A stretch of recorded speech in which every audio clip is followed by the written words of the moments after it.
Alright, let's try a few more. By the way, I showed my disclaimer to somebody from the Google video team, and he said, "Matt, it looks like you've been kidnapped. So maybe I'll have to get some sort of rocket boom world map or something back there." I don't know, you guys care about the information more than, how pretty it is, I'm guessing. Alright, Todder writes in, "My simple question is this. Which do you find more important in developing and maintaining a website? Search engine optimization or end-user optimization?" And then he says, "I will hang up and listen." Todder, that's a great question. Both are very important. And I think if you don't have both, you don't do as well, because if you don't have search engine optimization, it's harder to be found. If you don't have end-user optimization, you don't get conversion. You don't get people to stay and really enjoy your site and post on your forum or buy your products or do anything else. So I think you do need both.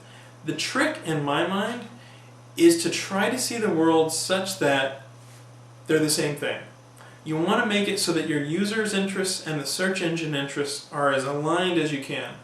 And if you can do that, then you'll usually be in very good shape, because you'll have compelling content, reasons why people want to visit your site. It'll be very easy for your users to get around and for search engines to get around.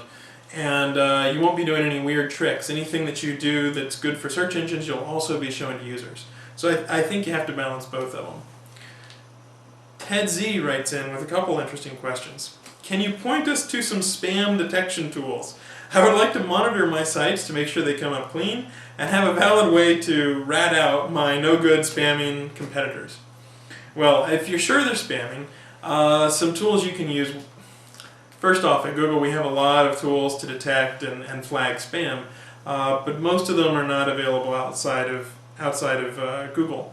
One thing you could look at is Yahoo's Site Explorer, which shows you backlinks on a per page or a per domain basis, I think. That can be very handy.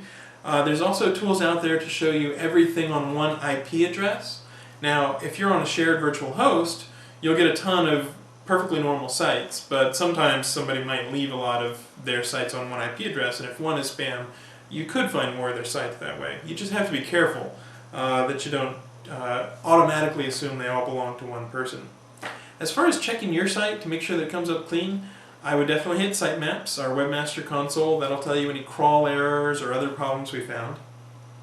And then the second question that Ted Z asks, which I think is really good, is what about the cleanliness of code? For example, W3C.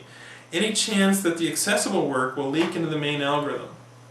People have been asking me this for a long time, and my typical answer is normal people write code with errors. It just happens. Eric Brewer, one of the co-founders of Inktomi, did a study that basically said 40% of all HTML pages have syntax errors.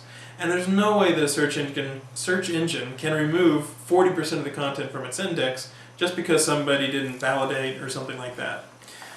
So I think there is a lot of content, especially content that's handmade, students on EDUs and things like that, that's very high quality but probably doesn't validate. So if you'd asked me a while ago, I would have said, yeah, we don't have a signal like that in our algorithms, and it's probably for a good reason. That said, now that TV Ramen has done the work to do this accessible search, I'm sure somebody might look at using it in a possible signal. Any signal we use to improve quality would have to pass rigorous evaluation and stuff like that.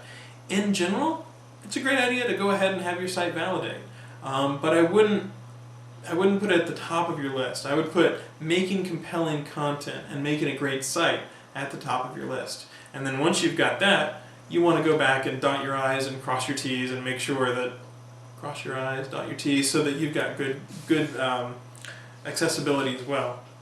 Well, you always want to have good accessibility, but validation and sort of closing off those last little things usually doesn't matter that much to search engines. Let's go ahead and pause here.